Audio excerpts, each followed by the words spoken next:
For more than 20 years, you haven't been able to talk about basketball without saying the name LeBron James. He has been the longest running face of the NBA that we've ever seen. I know it seems like he'll play forever, but eventually he will retire. So now the question is, who is going to wear the crown next?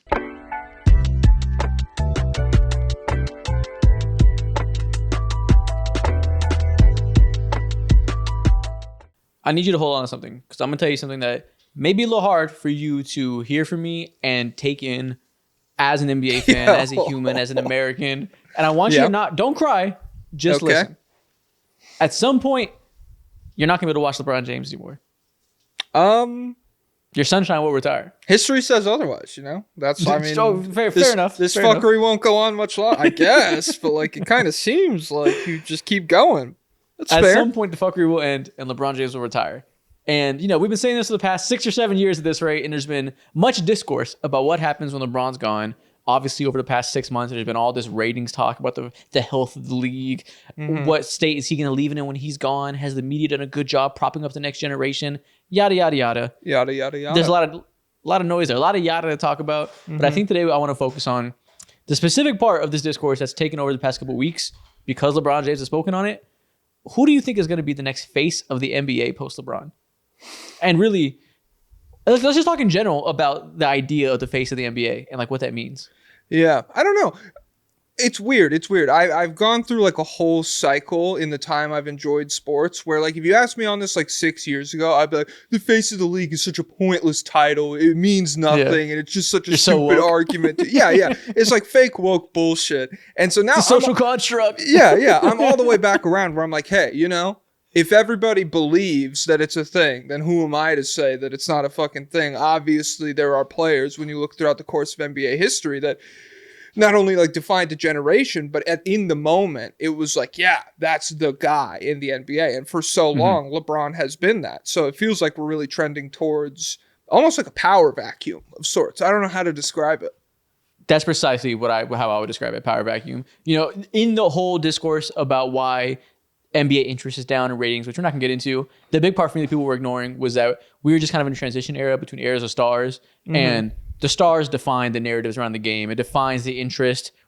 Things might have felt a little iffy too if LeBron never joined the Heat and injected that life into the narrative. If Steph Curry never came out and formed the greatest team of all time that changed the way we play basketball, that didn't come in and inject life into the narrative. So we've kind of been in between that, right? Yes. And you never know when the next version that's going to come out. Maybe it's Luka to Lakers. We'll see. But among all that, a lot of that can be traced back to the next face of the league hasn't really come into crystallization yet because this older generation has really like continued to occupy all that attention because they have really unprecedented longevity. And I think that's kind of why we're at the point now where everybody's talking about it, because despite this impressive longevity, it doesn't last forever. So pretty soon we're going to have this conversation about who the fans, the media, the players, everybody involved in the league, who's going to be given the crown next. Yeah, it is pretty crazy to think about. Just like, I don't know, the way... I've heard a lot of people argue that like the NBA hasn't done a good job marketing everybody because they focus so much on marketing LeBron, Steph, and Kevin Durant. Specifically, like that trio is like really their bread and butter. But at the same time, the fact that like if it's not broke, if those guys are still some of the best basketball players in the league and like still some of the most exciting people to watch on a night-to-night basis, then I kind of understand why they're still pushing them. But yeah, as far as like what happens next, it's not unprecedented territory. It's just very unclear where we're going to go. Yeah, I think it's the opposite. It's precedented territory in terms of the transition phase. Every single era has the transition. When Michael Jordan retired, it was who's going to be the next Jordan? Kobe came out, LeBron came out. You're kind of like, you know, it happens eventually, naturally, but there's always this time where the question is who gets it next. So you mentioned a few things just now that we're going to pinpoint and talk about in a little bit later in the conversation. But I think we got to start this by, let's kind of define what the face of the league is before we get into talking about specific names that could be candidates. Let's talk about what is the face of the league to us? What do you view? When you think of that, how do you define that in a couple sentences? I don't know. It's extremely difficult to like pin down. It's one of the most subjective things in basketball, I feel like. Yeah. But it's kind of like a you know it when you feel it situation, or you know it when you see it. Where like even though Jokic has been pretty much consensus best basketball player on earth for like several years at this point, I don't feel like he's really been the face of the league that entire time, because there's this entire other aspect to the title as far as like I don't know, your appearance facing outwards towards the fans and towards the world that is a front that Jokic really comes up short on. And so I don't know. I think it's a combination of a bunch of different factors that you really have to like get a perfect mixture of to get like a good face of the league. 100%. That's exactly. It's a big combination of factors. It's not just the best player in the league. It's not just the most remarkable player in the league. It's not just the biggest personality in the league. It's not just the guy on the defining team in the league. It's not just the guy who wants to be the face. It's a combination of all these factors. So I think after we get through this section, we're going to go through player by player and talk about the 5 players that we think have an opportunity to be that. We're going to make a report card of sorts, grading every single one of these players on those 4 criteria and kind of see who has a combined face of the league score that we feel like has a good chance there. But yeah, you have to view it as a culmination of lots of factors. And I think the part to pinpoint that most people I think look past is it's not up to any one person, and it damn sure isn't up to the media. No, yeah. I think people treat it like the media crowns somebody. You mentioned earlier that, it's a common criticism of the way the league is covered, that they spend too much time focusing on LeBron, Curry, and KD and not highlighting the next generation.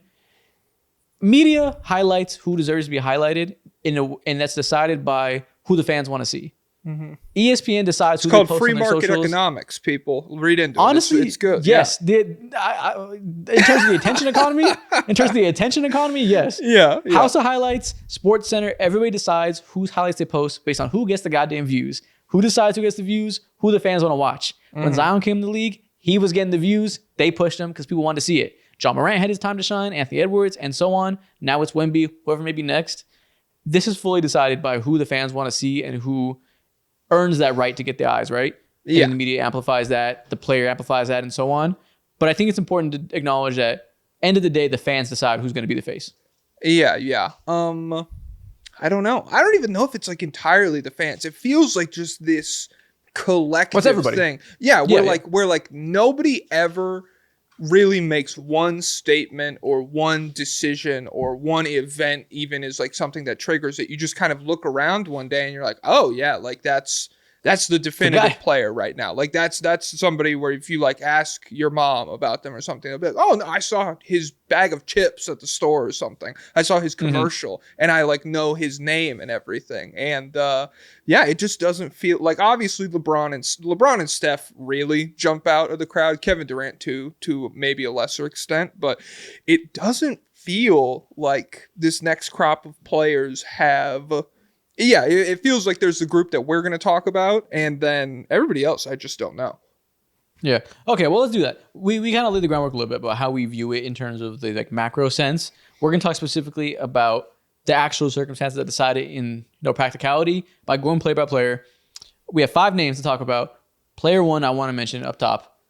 Let's talk about Anthony Edwards. Okay. What do you want to talk about first? Can he be the face of the league? That's really the question, is can he be the face? And I think we have to mention him up top by starting with the fact that he said he doesn't want it. And how that enters into the equation. At All-Star Weekend, he was asked if he views himself as the next face of the league, and he said, hell nah. That's what you got one before. What did you think about this from a guy who is commonly referred to as one of the guys that could be the face? I don't know. Okay, so the thing I thought of when I saw this was the fact that face of the league, the requirements for it can almost be like contradictory at times, where I'm sure like a good chunk of people saw that and they're like, he doesn't want to be the face in the league. Oh, he doesn't want it bad enough. Okay, he can't be it. And then a different chunk of people was like, oh, the real face of the league wouldn't want it. It's not something that you come out and you say, I want to be that guy. I like Anthony Edwards even more now. And so, it definitely. Like from Dune? Yeah, exactly. Yeah. He's too humble to admit he's the Mahdi. Yes, exactly. The Mahdi would never say the Mahdi. Yes, exactly. And so making him that much more the Mahdi. shout out to Stilgar, bro. Yeah, and so with Anthony Edwards, it definitely feels like he's a guy who is extremely aware of his place in kind of like the content cycle hierarchy of the NBA, and the fact that he might be up for that position. And just because he said he doesn't want it, that doesn't really take him out of the running for me in any regard. At all. And LeBron had talked about this after that comment that I mentioned. He was asked about it at the first game after All-Star break, the post-game scrum. And he was asked, well, how he feels about Anthony Edwards not really striving to be the face of the league. You know, they're asking the current face of the league how he feels about a star that could be the next him potentially. We'll talk about if he think he deserves it or not. But, you know, someone who's in the running, not wanting to be him, you know, in this regard. And he said, Channing Frye said it best. Why do you want to be the face of the league when all the people that cover a game and talk about a game on a day-to-day basis shit on everybody? And this led to like an existential crisis in media where Stephen A. Smith went on TV and cried and proved his point. You notice how we didn't get mad when he said that? Because maybe it's like we kind of acknowledged that, hey, maybe we're not sports media, I guess. We're fucking fake, not famous people. But still, the fact that Stephen A. Smith was like, oh, okay, I'm in trouble now, and then lashed out immediately. It's like, clearly you know he's so now I'm the problem, huh? Okay. He's looking around at Denzel on training day. Yeah, exactly. That's how y'all gonna do me. Yeah. Basketball in Pelican Bay, man. Pulls out his guns like Mike Scott in The Office.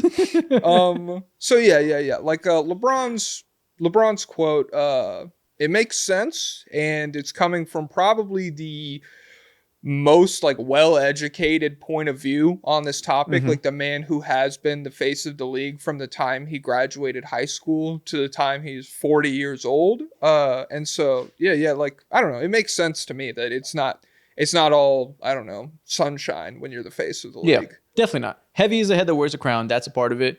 And yeah, the media scrutiny is a big part of it, and that will always be a thing. I think not everybody's LeBron, right? Not everybody will have the people like Skip Bayless, Stephen A. Smith, etc., that built a career out talking about him. Not every face will be elevated to being one of the greatest faces in sports history that draws the most eyes in sports history. Not everyone's the GOAT. That's just not how it's going to shake out. But and so I feel like that's almost skewed our opinion of what the face of the league is. It's like definitely I don't know, because if you go all the way back, it's like Kareem, when he was the face of the league, probably had a GOAT case, and then you look at like Michael Jordan, he was clearly the GOAT for a long time, and LeBron. But there's also different periods where it's like the face of the league was just one of the best players of all time, like one of the 10, 15 best players of all time, and that was just something that like they had to navigate. I know the section of this episode right now is about Anthony Edwards and his credibility of being the face. That's the type of face he would be. I don't think any of us up here expect Anthony Edwards to become one of the best players in the world. Like, all right, let me not say that. We don't expect him to be the best player in the world. So we don't expect him to be like an all-time GOAT level player like the guys you mentioned. So he would be like one of those faces that is one of the guys, but he's the most marketable guy. So real quick, let's look at his resume. Okay. Anthony Edwards' resume: 1-time All-NBA, 3-time All-Star, made the 2024 Western Conference Finals, is the second youngest active player to make a conference finals, averaging 20-plus points per game, behind only Jayson Tatum. He's the third youngest player to reach 8,000 career points, behind only LeBron and KD. And he's the second youngest player on this list we're going to talk about. So this isn't a super deep accolades list in terms of him earning the face of the league. This is really a guy who, if we're going to consider him a real candidate, it's given to him off of vibes. And I say that in the non-derogatory way.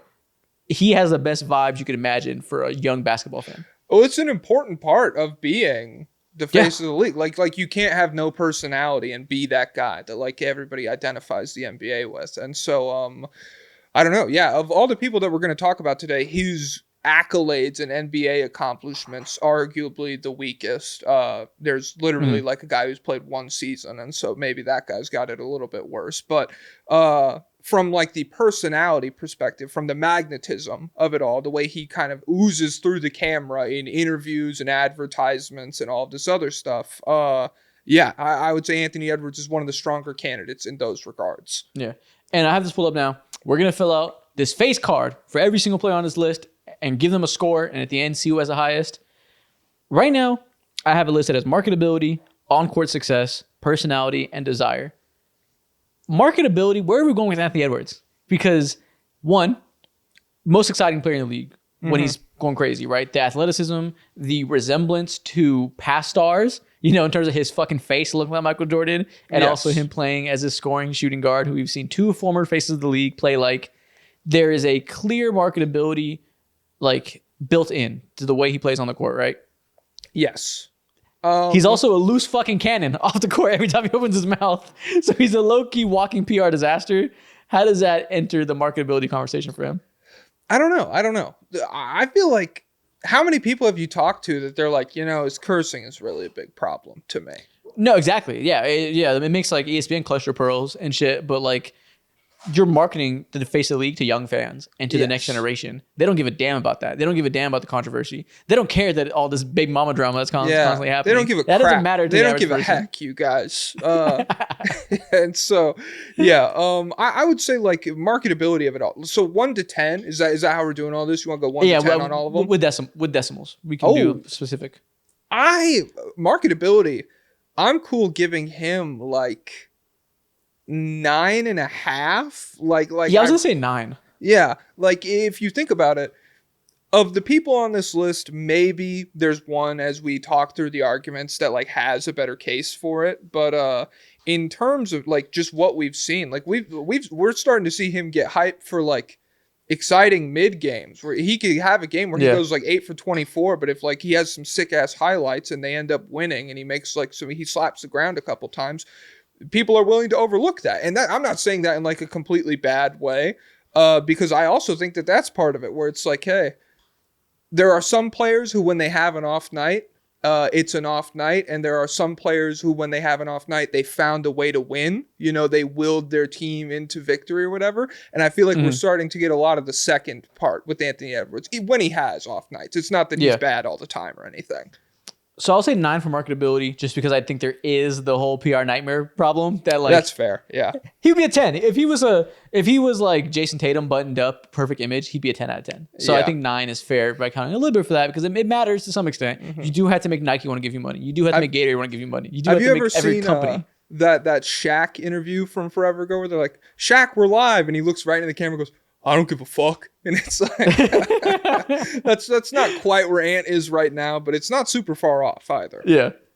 Okay. So we'll give him 9 there. On-court success, so far, it's not as high as everybody else. Like he isn't. Yeah. He's probably a fringe top 10. He's a top 10 player, just a little bit. He hasn't had a top 5 MVP finish yet, I don't think, has he? Was he there last year?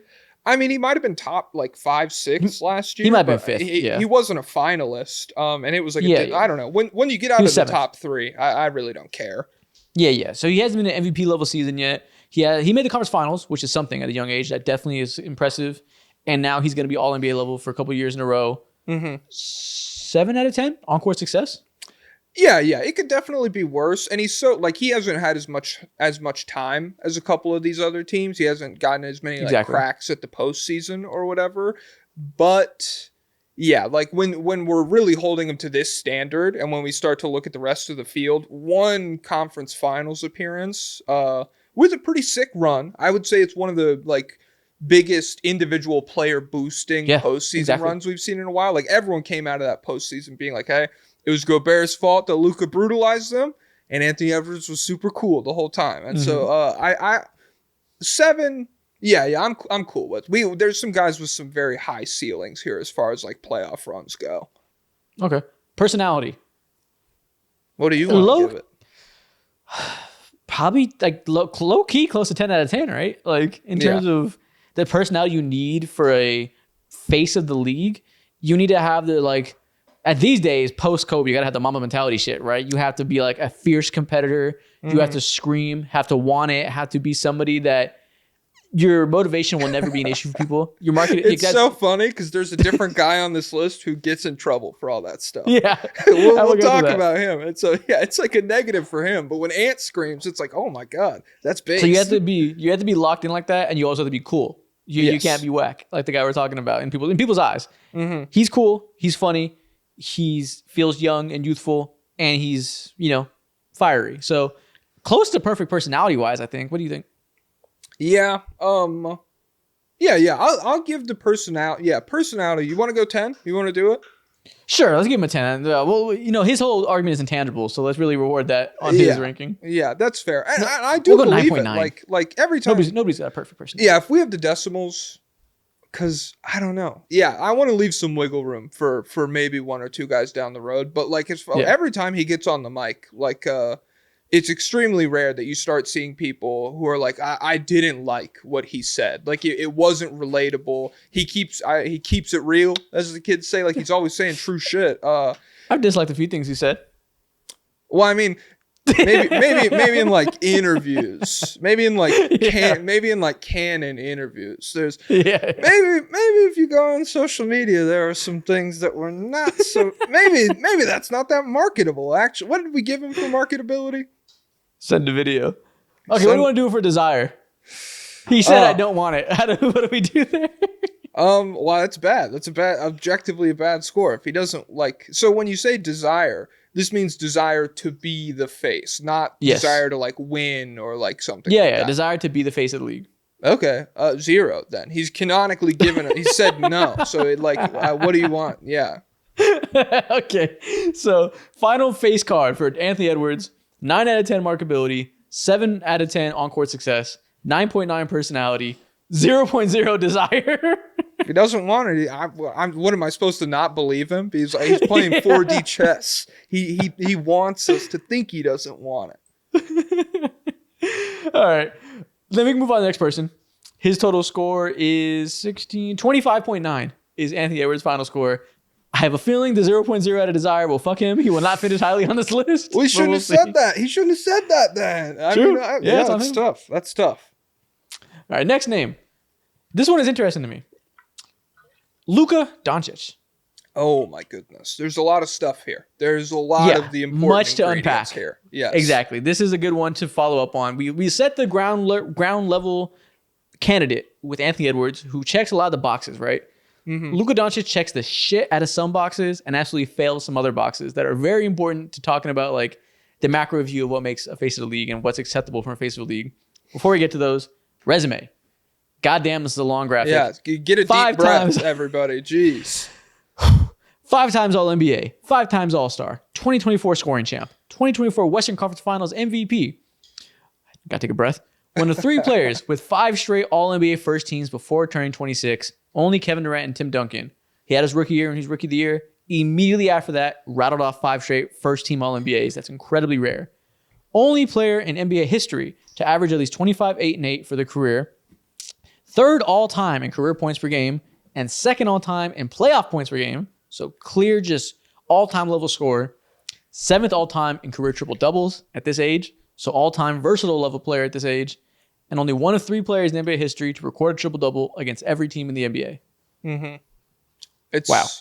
It's the best. It's the best resume that we're going to talk about today so far. There's a couple guys who will have things that he won't, especially by the time the season wraps up, which we're projecting some stuff, but I feel like it's fairly set in stone. But yeah, as far as like whole picture, nobody that we're going to talk about today has as much just like established, repeated regular season dominance while being playoffs. As successful of a playoff performer as he has been. So I think for on-court success, we'll go 9.5. You can't be a 10 because you don't have a title. But outside of that, you've accomplished everything you possibly could imagine at this age. Like he hasn't won the MVP, but he's had like 4 top 5 finishes. He's made the finals, made the conference finals without having a super team. Good performances every single year in the playoffs, rising to the occasion. Literally all-time great level production from this age. And the EuroLeague on-court success before that, which I don't know how much that factors into it, but it's something. That's a 9.5 to me. Just leaving room for champion. Yeah, That's too high. No, that's to me. Well, like if we look at everybody else, because I know generally the resumes of the rest of the people we're going to talk about, I'm cool calling. Yeah, 9.5. Yeah, I'm cool with that. It's unfortunate. I feel like he would have an MVP if he wasn't having those seasons when he did, where it was like Embiid versus Jokic, like not just great seasons, but also great narratives, which is kind of what drives the award a lot of times. If he had some of those seasons this year or maybe next year, next couple of years, I feel very confident he'd be walking away with the trophy. So, yeah. Yeah. Last year is one of the best individual seasons to not win MVP in NBA history. He just has the misfortune of going up against the greatest offensive player of our generation, one of the greatest offensive players of all time, who happens to be a little bit better than him at everything. Not his fault. He's still amazing. Now let's get to the interesting part of Luka Doncic's equation of potential face of the league. Okay. One of the best players of all time, clearly. One of the best players of all time now on the Lakers. He is not from America. And that shit matters to the average NBA fan. That Gilbert decides Arenas, the face don't of the click league. off. It's okay. We're gonna be mean to him about it. So keep watching. Carmelo Anthony had a good quote where he talked about that the face of the league typically is an American guy. And there was some backlash. And I don't think he was entirely out of line for saying this. He said players like Wemby, Luka, Giannis, and Shai can't be the face of the league because they ain't American. Wemby can't be the face of the NBA because he's not from America. Luka can't be the face. Giannis can't be the face. Shai can't be the face. And Jayson Tatum, these are the faces. Zion was supposed to be the face of the NBA. There's something to this. There's something to the fact that this American sport with an American-based audience gravitates towards American faces because relatability is a core part of face of the league. And Luka might be the one to be able to break this because he looks like a white dude from Boston and because he's a guard who people like a lot more than like big men. But there's nothing relatable to the average NBA fan in Nikola Jokic, who's a big man plus European. How much do you feel like this holds back Luka?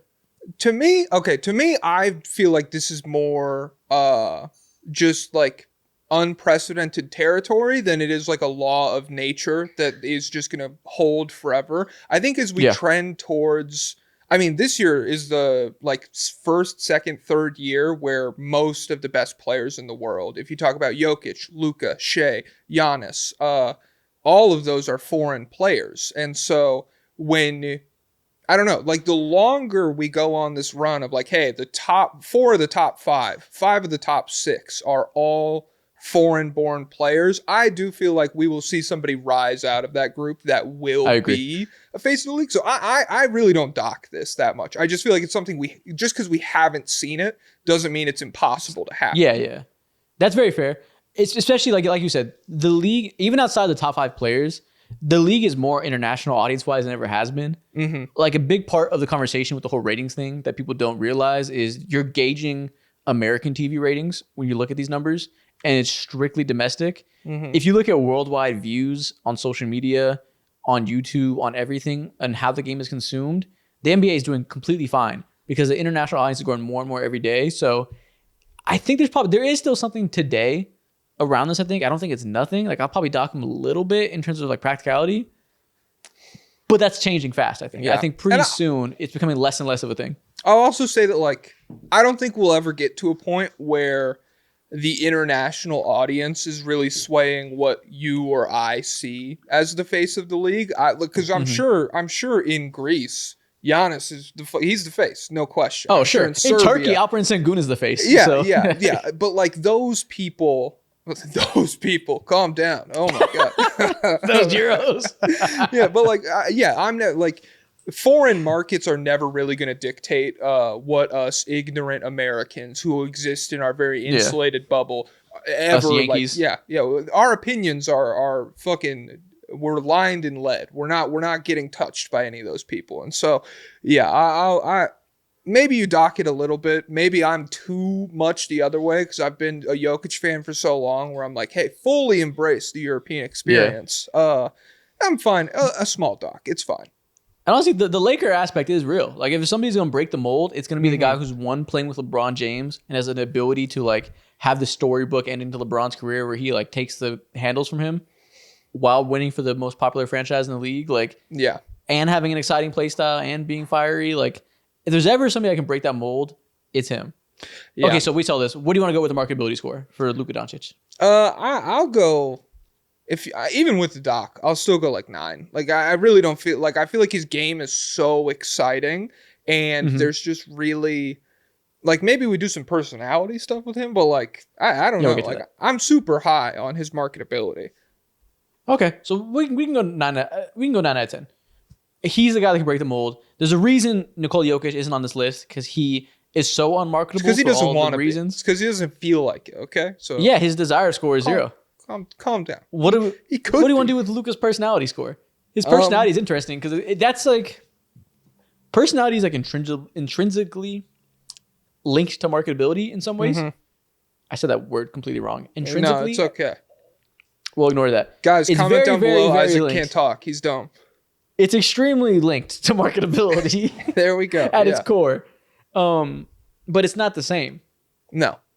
Luka, I don't think has a bad personality for me personally. It's just not Anthony Edwards. Yeah, he's like not outgoing. He is still reserved in that European way, similar to Jokic. But he has more on-court personality that makes up for it. Mm-hmm. So I don't think he gets like the 10 out of 10. But it's not horrible. No. The way I look at it is like he is like a much better version of the Jokic thing where he is reserved, but he's not like, oh my God, there's a camera in my face. I'm going to fucking die. I can't do this today, you guys. Get away from me or I'm calling security.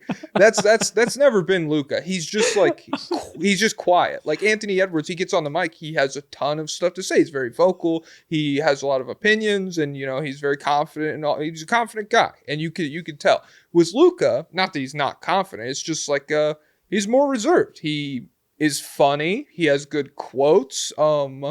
He was like a very popular interview in the time with the Dallas Mavericks, and I'm sure as he kind of acclimates to the Lakers media sphere, which is a lot bigger, obviously, you'll get more interviews with that too. But yeah, I'll give it like a.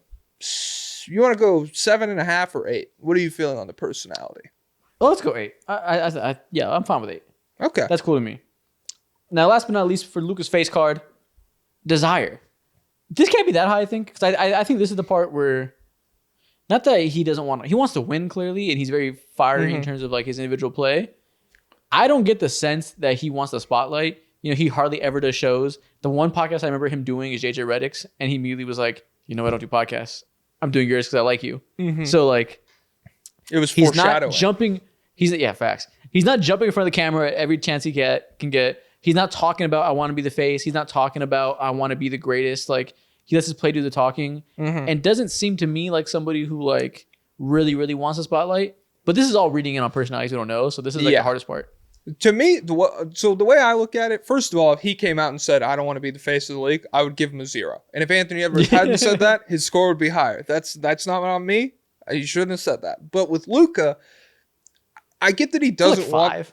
I get that he doesn't want the spotlight, but I do feel like he's very on board with people recognizing he's the best player in the world. Like he's so competitive and that comes out in the court so much that like, I'd be comfortable with 5. Okay. Yeah. And he's talked about like, when he's asked about, does he deserve MVP? He'll be like, yeah. Like, he doesn't shy away from it. Yeah. So I'm cool. I'm cool giving him, you know, a nod there for sure. Okay. So here we are. The final face card for Luka Doncic. 9 marketability, 9.5 on-court success, 8 personality, and 5 desire.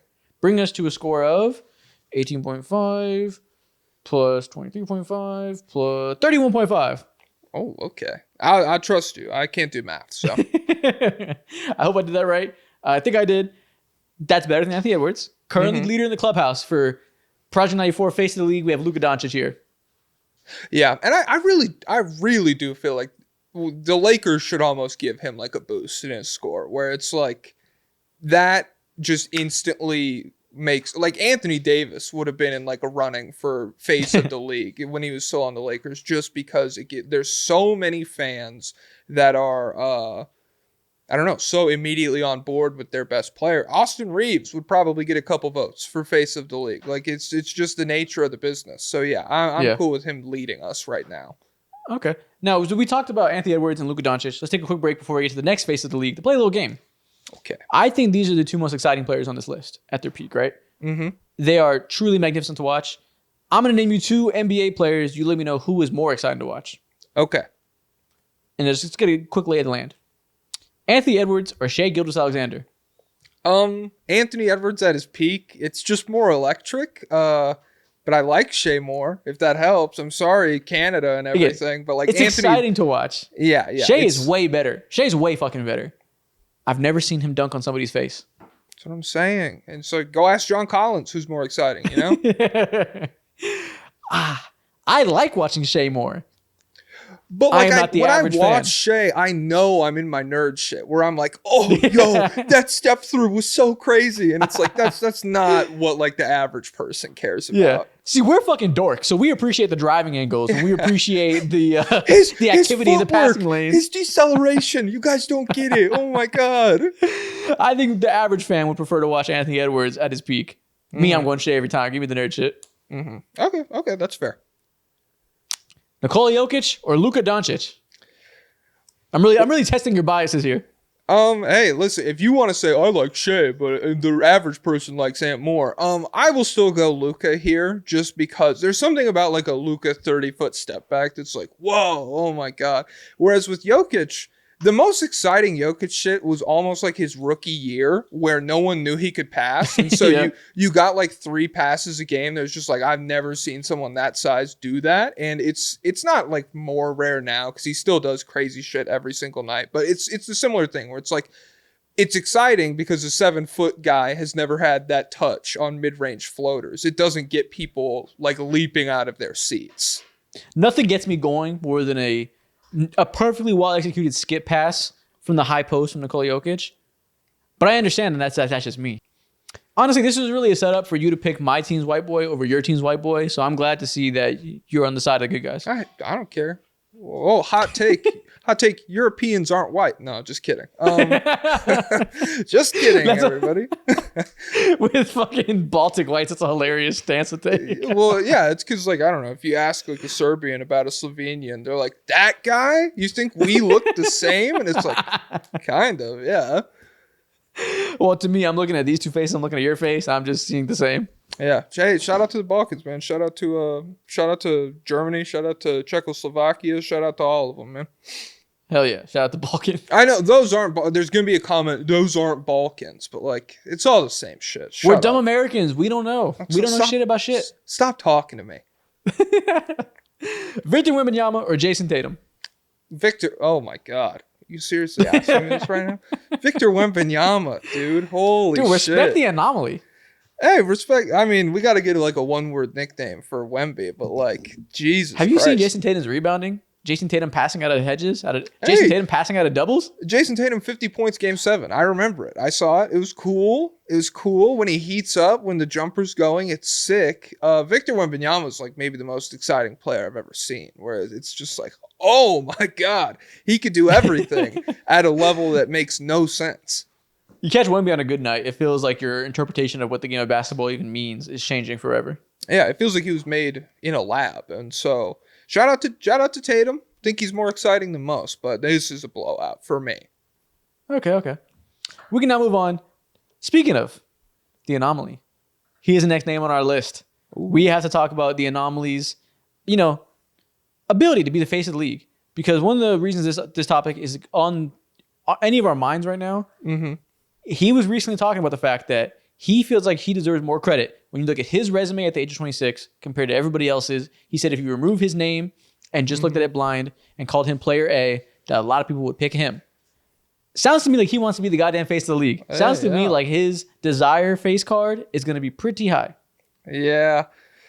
I'm sure everybody reacted super normally to that quote. I'm sure everybody was like, "Hey, yeah, you're right, Jayson Tatum. That's fair. That's a fair thing to think and want." Okay, so here's what we got to do. Let's go with the face card. I think desire, Jayson Tatum gets a 10. I'll give it. Yeah. Hey. If you, it's I think the on-court reverse. success. It's the reverse of the Anthony Edwards quote, where it's like, "I don't want it." He's like, "I do," and so yeah. On-court success. Does he get a 10? He has a championship.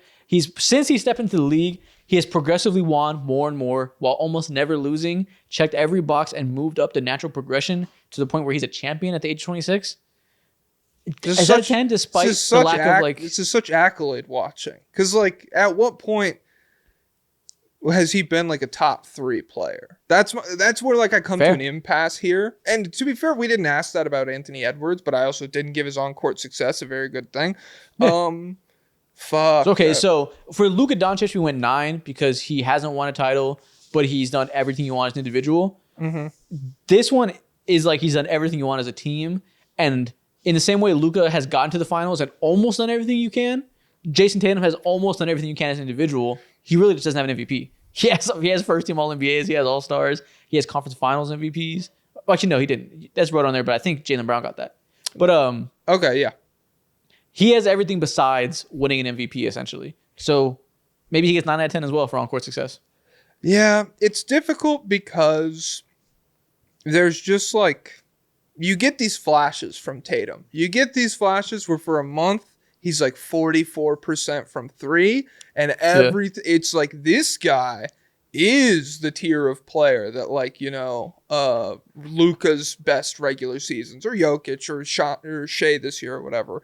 But the consistency with that level of play leaves not a lot to be desired, but there's room for improvement there. Like if you look at his last 40 games, he started this year incredible. Like the version of Tatum that I just described, his first 20 games, he was incredible. Last 40 games, he's been like 26 points per game, 44% from the field, 33% from three-ish. And so that kind of guy, I wouldn't consider like one of the 3 best players in the league. So yeah, 9 out of 10 here. I'm comfortable going. Shout out to the title though. It's cool. The only one on this list that has one.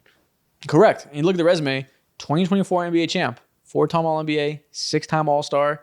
Since 2000, one of just 10 players in NBA history to make 3 consecutive All-NBA first teams and win an NBA championship. One of the 8 NBA players in history with multiple 50-point playoff games, which that's something. And more career playoff wins before 2027 than Kevin Durant, Steph Curry, Giannis, or Jokic had at the same age. That's a lot of winning. Simply put, this guy wins, he succeeds. He's part of a successful franchise, a successful front office, a successful coaching staff that has a strong program, and he is the foundation of it. Everything runs through him and works because of him. I think 9 out of 10 for success is completely fair, despite not being quite as good as a Luka Doncic or a Shai or a Wemby or whatever. Yeah, foundation is a good way to put it, because one thing that jumped out to me when I was thinking about this that I didn't end up like pitching for a category was like external stuff, like the situation you get drafted to, which does kind of have an effect on this when you look at like how all the different franchises have built around these players and to what degree of success.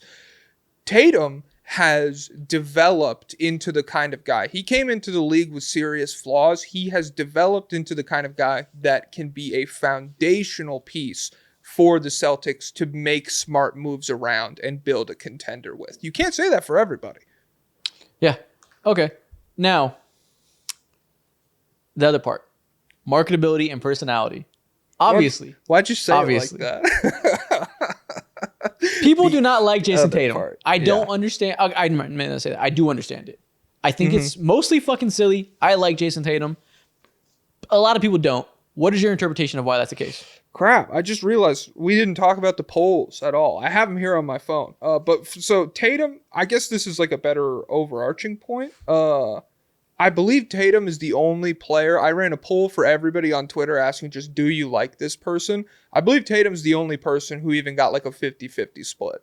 Everybody else was like 90% yes, 10% no. And Tatum ended up being like 60-40. People don't like him to people do like him. And so, I mean, I'm fine with the guy. It's just that every single thing he does in the public eye, immediately, like everyone's like, that was cringe and stupid, and I didn't like it. Like if you think about the "we did it" moment in the finals, instantly one of the most made fun of things in basketball. When you think about him texting Kobe, instantly one of the most made fun of things in basketball. His nickname, the Anomaly, like people trying to make him cool, they become like memes of memes. Like the guy who made the nickname the Anomaly stopped tweeting, I'm pretty sure, because it was just like, oh geez, people are dogpiling on me. So yeah, I don't know. What score would you give him? I don't want to be mean, but I don't know, because it's a part of it. Like, people do not like his personality, and I think it's unfair and fucking silly. But this is a conversation about somebody's equity to be the face of the league. And to be the face of the league, it is about mass appeal. And I think the masses are fucking dumb in this regard, but the masses don't like you. And again, part of it probably is like Twitter bubble to some extent, that like we're talking about our perception of a guy on the most negative platform in the goddamn world. In real life, I doubt there's quite as much animosity than people that aren't terminally online. But the NBA is a terminally online league for the most part. So it matters. So I guess we put the personality score at like a 5. Because like we don't mean personality like your personality's bad, like you're a bad person. It just means how likable is your personality to people. Yeah. And he low-key might get like a 3 for most people. No, yeah. Like there's people, and Boston fans love him, but like even when you talk about like Twitter bubble, I feel like people outside of Twitter would just be more respectful about it. They'd be like, he doesn't do it for me. He doesn't have the it factor or whatever. Whereas people with online anonymity are like a lot more aggressive, being like, he's aura farming, he's stupid, he's playing this, he was practicing that scream in the mirror, all this shit. But yeah, let's split the difference. Personality score 4 out of 10. People, just for whatever reason, he's very poorly received by the masses. Okay, let's go 4 out of 10 for personality for being so poorly received. How does this likability factor into the marketability? Because his image is squeaky clean. He's on the best team in the league. He's on the second or first, whoever you ask, most notable franchise in the league. He very PR friendly, plays a position that is marketable, you know, a player that can be rateable. He's not like Giannis where he's just dunking on people and nobody wants to be like that.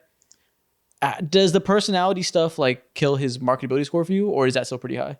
I'll give his marketability like you want to go 7.5? Does that sound right? Because for me, it really doesn't hurt it that much. When you think, you still see him in a million different advertisements every year. Like you said, he does play for the Celtics. And a lot of the responses I got online to that poll where people voted about not liking him, it was like, I respect who he is as a basketball player. That's not my problem with him. And so when you think about marketability, I do feel like the fact that like he's still, everyone kind of acknowledges that he is this incredible on-court product.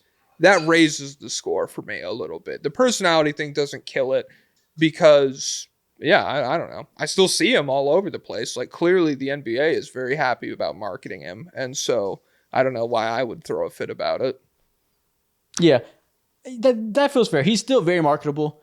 And I don't know how to gauge it because, like I said, I don't have a problem with the personality at all. I don't have any problem with Jayson Tatum, and like I don't think he's whack like some people do. But I guess it matters. I feel like that's fair. What we have now, we have marketability 7.5, on-court success 9, personality 4, and desire 10. That desire 10 is going to carry his score quite high. Yes, yeah, that's going to skew it. I mean, that's what happens when you say some shit directly into a microphone about I want it or I don't want it, you know? That's how you get a good score there. There you go. That's Jayson Tatum. On that note, I keep dropping my phone. Every time we record, I drop my phone so hard. Oh my God. Wow. This fucking guy. I'm going to name an NBA player. You let me know if they're underrated or overrated. Okay. Based on your perception of how people view them. Jayson Tatum.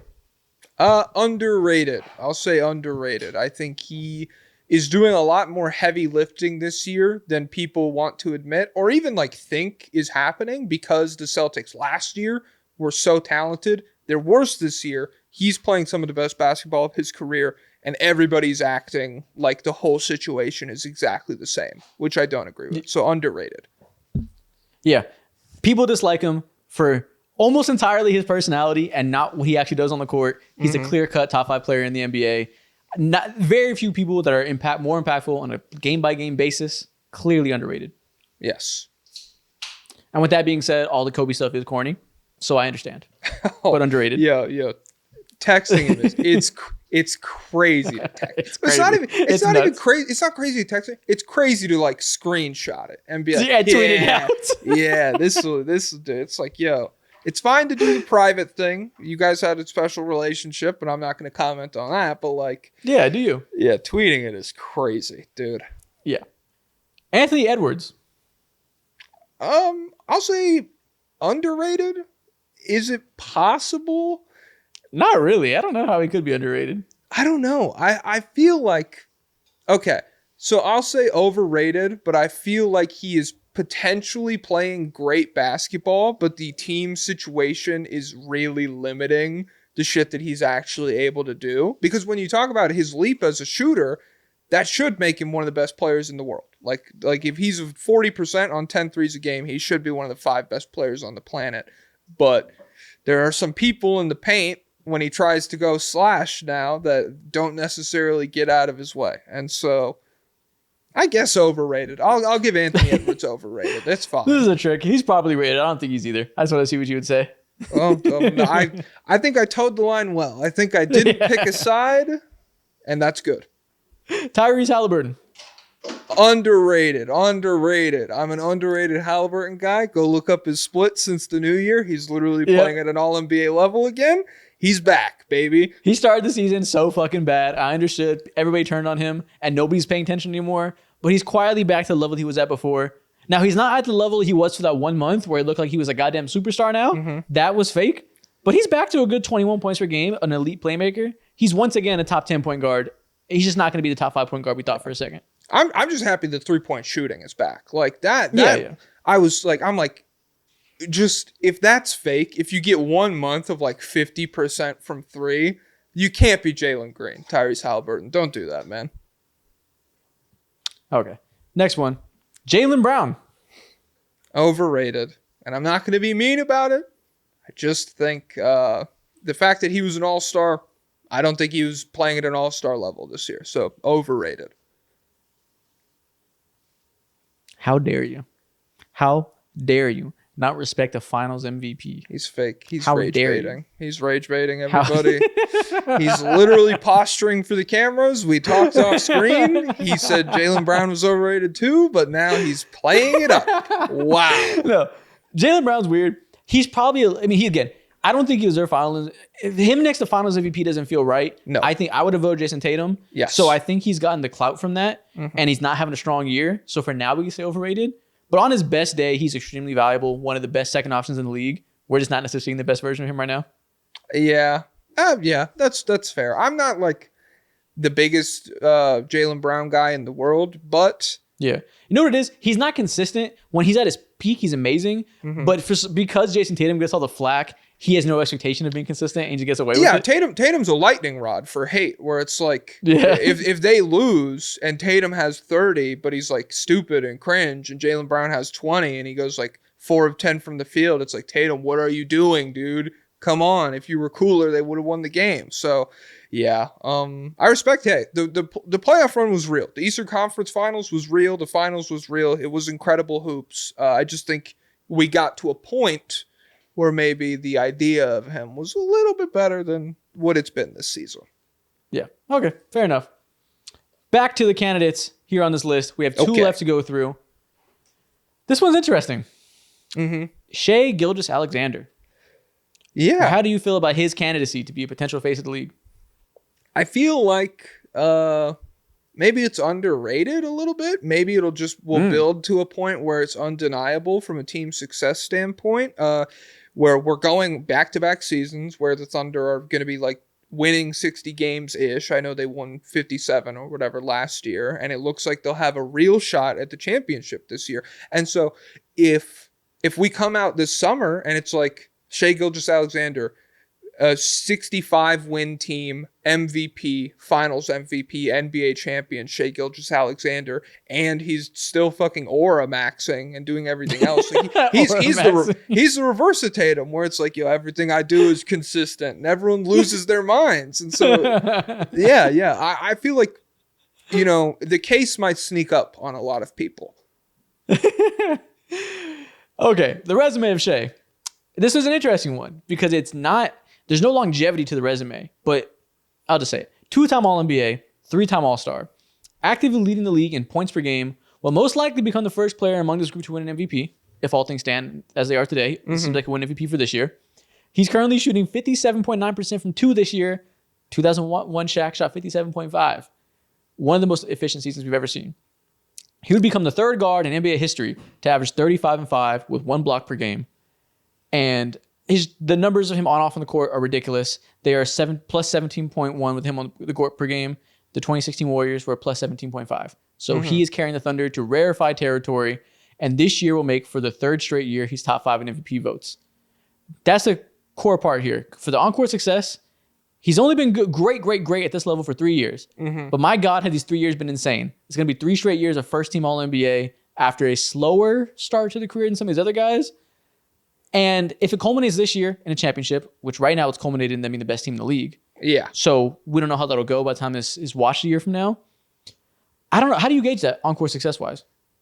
So to me, I think recency bias definitely plays a part here. It's not even recency bias. It's just like what happened lately affects the perception of, the viewing public. And so the fact that Jayson Tatum was making the Eastern Conference Finals at 21 years old, whereas Shai Gilgeous-Alexander was like backing up Lou Will or whatever, nobody cares about that in a discussion about who is the face of the league right now. So I think...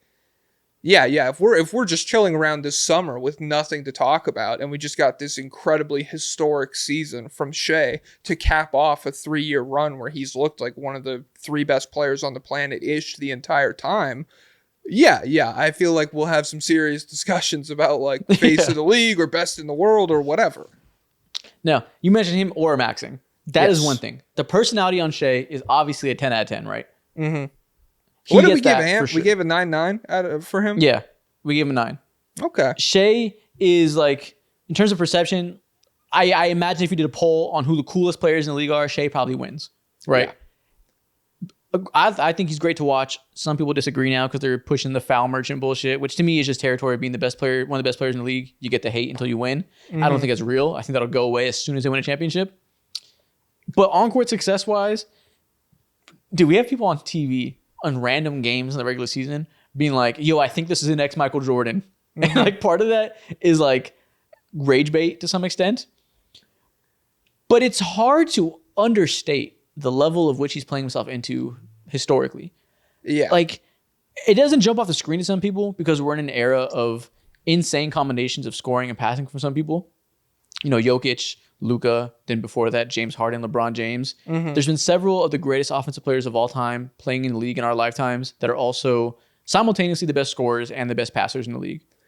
Shai is not that. He's not one of the best passers in the league by any means, but he's absolutely one of the greatest scorers of all time in terms of 3-year peak right now. When the season ends, he will have a, top 8 all-time scoring 3-year stretch. He's playing at that level historically. And that means something. Maybe we're not super far into the run yet. Yeah. Like, obviously, someone like Tatum's been better for longer, started winning earlier in their career, which shout out to him. That's why his score is so high. I'm okay still giving Shai a really high on-court success score, even though he hasn't won a lot of playoff series yet. That's the other part of this, is when you look at like the great score for Tatum with on-court success and a fairly poor score for Anthony Edwards. I think the difference when we're talking about Shai compared to either one of those is, okay, maybe he doesn't have a million playoff wins. Maybe he's not blowing out, Steph and KD in terms of career playoff wins at the same age, but the level of play that he's actively at, it means a lot. Like the fact that he is doing the whole 2-point percentage Shaquille O'Neal shit. The fact that he's an incredibly high-level two-way player as well. When you're talking about some of the best like scoring passer combinations, it's like, fine, he's not that caliber of passer, but he is still instrumental to the defensive scheme that the OKC Thunder run. He's a really high-level guy on that end of the floor. And so, I don't know. When you talk about on-court success, he's only made the second round. And even though he outplayed Luka in the series last year, which there's all like his calf was hurt, health questions. I'm not going to go into that. Second round is the second round. So you want to go like 8.5? Yeah, I was thinking 8 for on-court success. Sure, let's go 8.5. Hey, let's glaze. Let's glaze. Come on. Yeah, let's glaze. It's fine. I've been called a glazer for Shai all year because I'm living in reality and I'm acknowledging the insane run he's on. 3 years isn't a long time, but when the 3-year run is MVP ballot finalist every single time, I don't care. That's impressive. That's hard to do. The only person on this list who's done that is Luka. And even he I think if you did their cumulative MVP runs, Shai's even higher in voting, which some people would disagree on how that outcome finalized versus what was supposed to happen, yada, yada. Sure. 8.5 is fair because as soon as this year ends and if they even make the conference finals or make the finals like we expect them to, that on-court success will immediately go all the way like 9.5 or something. Yeah.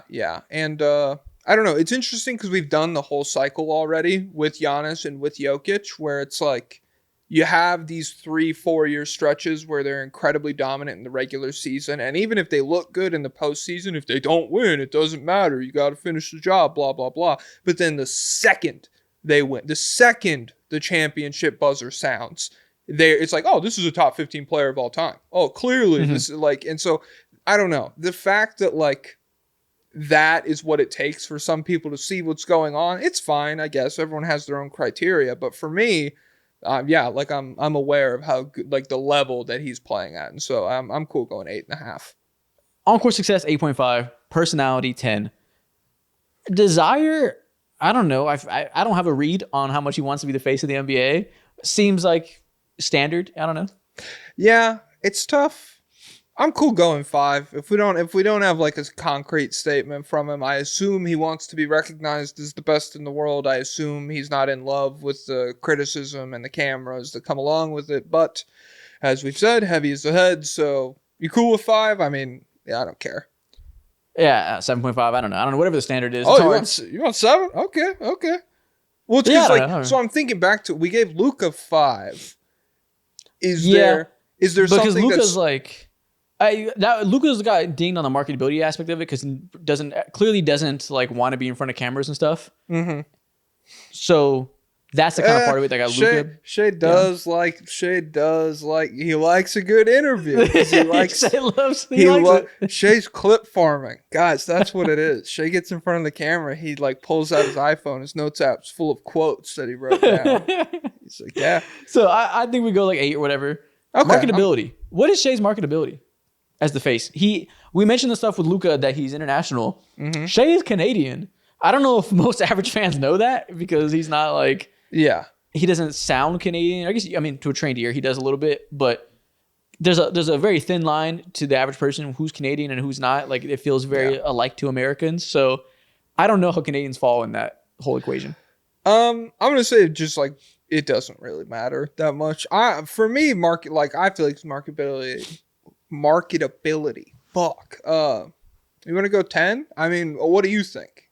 Yeah, I think he's pretty completely marketable. I think it's definitely a 10. Yeah, where it's like he has pretty much none of like the like angry cursing stuff that Anthony, like the small drawbacks that Anthony Edwards has. And he's like he is genuinely probably the coolest player in the league right now. Like, he's always wearing sunglasses. He dresses so cool. What a pro wants, what a pro needs, all that shit. Yeah, he's marketable. Again, aura maxing, like you said, he's constantly aura farming and it works. That Giannis clip, I just want a little bit of aura, man. Nice accent.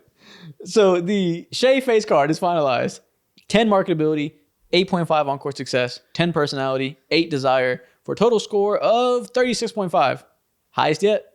Okay.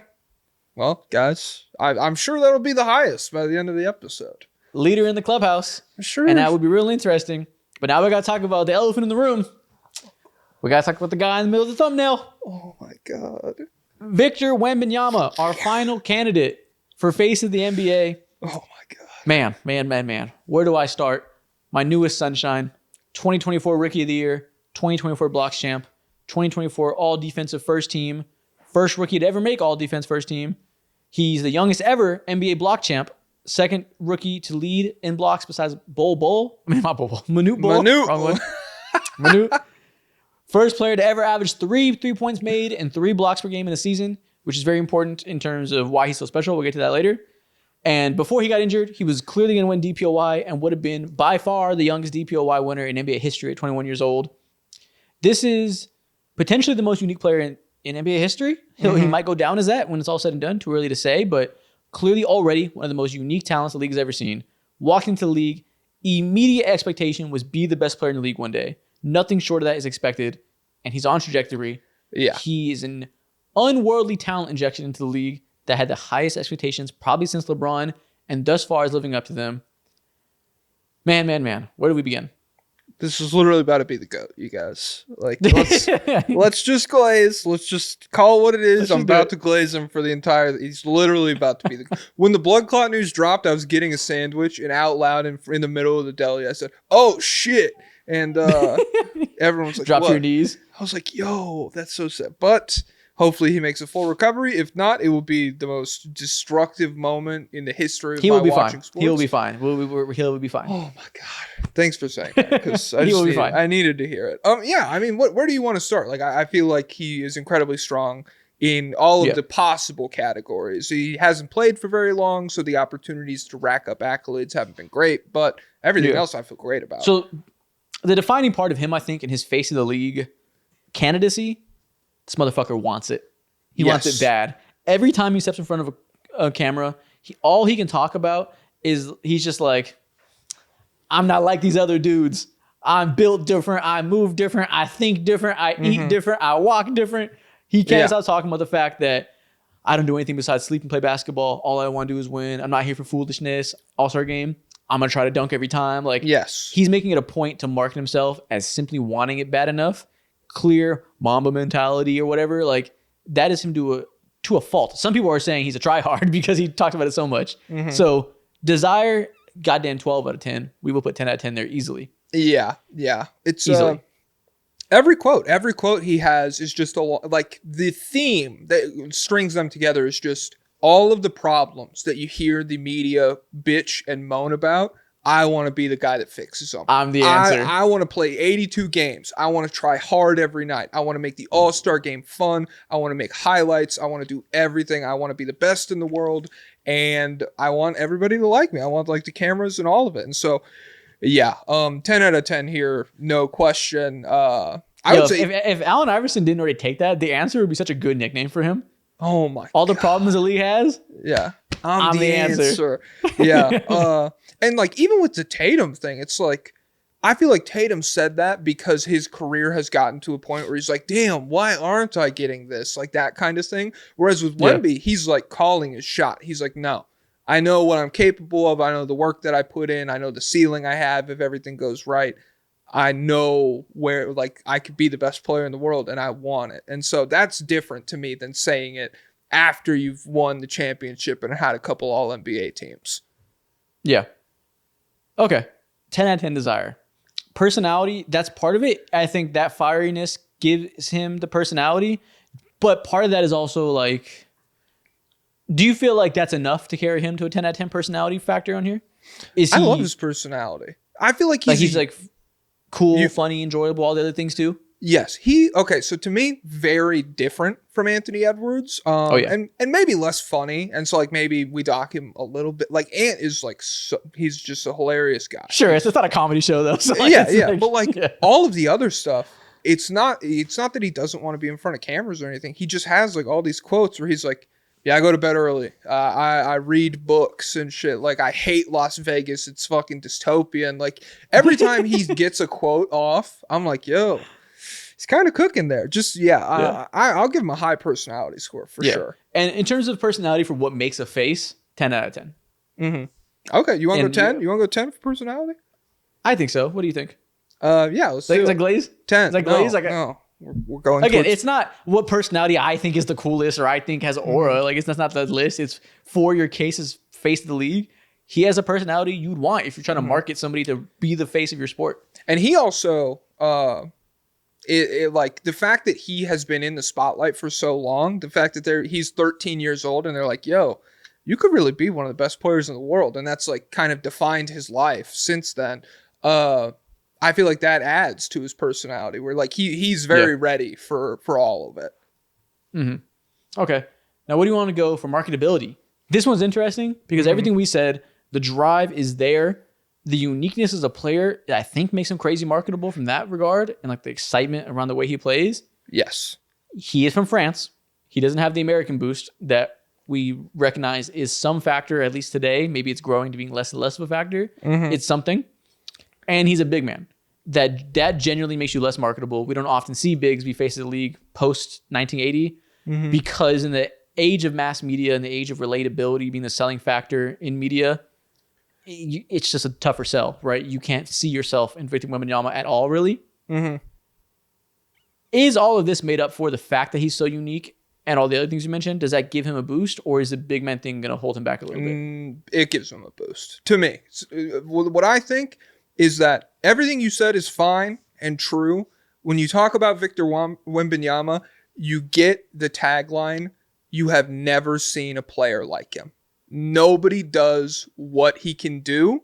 And I feel like that is an element that you can't say about anybody else here. You could do Luka, James Harden comparisons. Even if you want to go as high as you want, like with Shai and the Michael Jordan thing, or Ant and the Michael Jordan thing, or Jayson Tatum and Larry Bird or whatever. you look at Wemby and you watch him play and you see flashes of great players, but it is a combination of traits that we have never really seen in NBA history in a way that I feel like when you put him into, clothing, shoe commercials, whatever, it's immediately incredibly marketable. Yeah, it's just, this one's hard to quantify because it feels like it's going to seem like we're glazing and just like changing the criteria for him because he is big and is foreign, which we acknowledge are two things that hurt your marketability. He changes the criteria, Exactly. I don't know what to say. He's so unique that this is still to be determined, right? How he gets marketable as it goes on, but uniqueness changes a lot, and nobody's ever been more unique than this motherfucker. Like, it's just a different game that he's playing in terms of like how he's viewed as a player. So I'm fine not going 10 in terms of marketability because I think the big man thing is the one part that's real to some extent. Because I think relatability is a big part of marketability, and no matter what, he'll never be relatable per se. I guess. I don't know. I mean, I'm a tall guy, so maybe I just am like. With that being said, it's not the biggest deal in the world, so I can go 9. I'm saying 9.5. I want it, dude. Like I do genuinely. I feel like the uniqueness part of it is like it is that big of a deal where it's especially right now. Like maybe once people get used to it or whatever, like 5 years down the line, maybe it matters less. But like everyone you talk to that's even like a fringe NBA person, they're like, yeah, I saw Wemby do something that I've never seen anyone else do last night. And it makes me want to watch more basketball. All right, Wemby, you can get 9.5 marketability. I will let you glaze. How do we handle on-court success? He is so young. He hasn't had an opportunity to succeed yet, per se, in terms of like winning and from a team perspective. But individually, he's really like, rookie of the year, would have been DPOY. He got hurt, so not shoulda, coulda, woulda. He's not DPOY, so we can't really give him that credit, I guess. He's so young. We're putting him up against people that have just way more years, so it's like kind of a disservice to him to do that. Well, I don't know. Is that the game? Like, so to me, I guess what I'm looking at here is more so. Is there like a moment you can detract from with him so far, and it's like not super dude. Like, okay, so we have what is probably the greatest rookie season of all time, and then what is probably like one of the 3 best sophomore seasons of all time. And it's like, to me, well, I don't know about that. But it's up there. I don't know if I had those specific numbers, but it's definitely like on par. Like, he's not disappointing at all.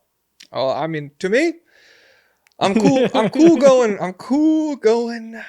Like, I don't know. Maybe this is me changing the criteria, but I'm cool going 9. Like, I really don't have that. Like, okay, did I expect him to make the playoffs last year? No. And then this year, when he was playing, he was like the 8th best player in the world. Like, there were these vast stretches of the season where it's like, yo, how many guys are playing better than him right now? The stuff I've seen on the court, I'm cool going 9. That's fair. I guess we got to view everybody's on-court success rating through the lens of how many years in you are. And like, the expectations changes every time. Like, obviously we expect somebody who's 28 by now to have won a title if you've been the best player in the world for 7 years or whatever, right? When you're year 2, that's not the expectation, so we can't hold you that at all. Expectation is year 1, you come out and you're really good and you win rookie of the year at the minimum. He did that. Expectation is year 2, you make the leap and you become a elite player. He did that. Top 10 player, year 2, would have won DPOY, all NBA level for sure. That's about perfect. Maybe we don't go 10 because he didn't have, I guess just because of injury, which really isn't fair. I guess we can go 9 just because he didn't. 10 feels like it's reserved for somebody who's like checked every single box. But I do kind of feel like he has. I don't know. Well, that's the thing. I'm cool. You want to go? You want to do 10? You want to glaze? It's our fucking show. Let's glaze go 9.5. Okay. It's our fucking show. I know. Well, that's what I'm saying. And like, I'm thinking this through, and like in my brain, I'm like, well, we gave Anthony Edwards a 7, and it's like, I do genuinely feel like if Anthony Edwards comes out and they come up short in the Western Conference Finals, but this year he's a top 5 player. Like, we're talking about the level of play that Wemby was at this year. It separates itself. It's like, hey, if you want to be 21 years old, and I'm like, are you better? Like, is Jayson Tatum better than you? Like, I'm having these discussions about like, are you a top 5 player on the planet at 21? That makes up for maybe like a lack of a playoff run or something. Oh my God, I love Wemby so much. My life is so incredible. Oh my God. Mm-hmm. Okay, so final face card for Victor Wembanyama. 9.5 marketability, 9.5 on-court success, 10 personality, 10 desire. We really could have went 10, all 10s. If it was your card, you would have went all 10s. I would have gone 10. So you talked me down, but like I don't know, you know. You've never seen a player like him. And he's got all of the tools and potential in the world. And this is maybe like youth benefits you a little bit. Like we haven't seen as many opportunities for him to come up short. Like he hasn't been in a postseason scenario where maybe his lack of strength or something, I don't know, comes into play. Like those haven't happened yet. But I don't care. Yeah. And there you go. Obviously, Victor Wembanyama has the highest score on this list. It looks like, I'll do the calculations. I think right now Wemby has the highest score. Luka has the second highest score. Then Shai is second highest. Then Luka, Tatum, Anthony Edwards. And that feels about right. I feel like Victor Wembanyama is clearly the guy, right? That's going to be... He's gonna be the guy that gets pushed in practicality. And Shai, if things go well and he does have the final run to end this year where he gets MVP, potentially makes the finals, maybe wins the finals and finds a way to beat the Celtics, whatever, then he'll also elevate himself to being in that conversation. But it feels like this is Wemby's award to lose. I mean, yeah. If it like the thing, if anybody else that we talked about before Wemby kind of grabs the title, I think they'll have it for a cool 2 years, 3 years. And then it's like, oh, okay, well, Wemby's just like, no matter what happens, no matter if they win the championship and Wemby doesn't, or if they're the MVP and Wemby isn't, I feel like people will still look around and be like, okay, well, he's 24 and the best player in the world. And so I'm just going to go with that guy. Yeah. And there you have it. That's the episode. You guys let us know what you think about every candidate we went through and their face card levels, who you think will be the next face of the league, what you think about our criteria and what makes for that. Let us know in the comments. And we'll see you all Thursday for the next episode. Adios.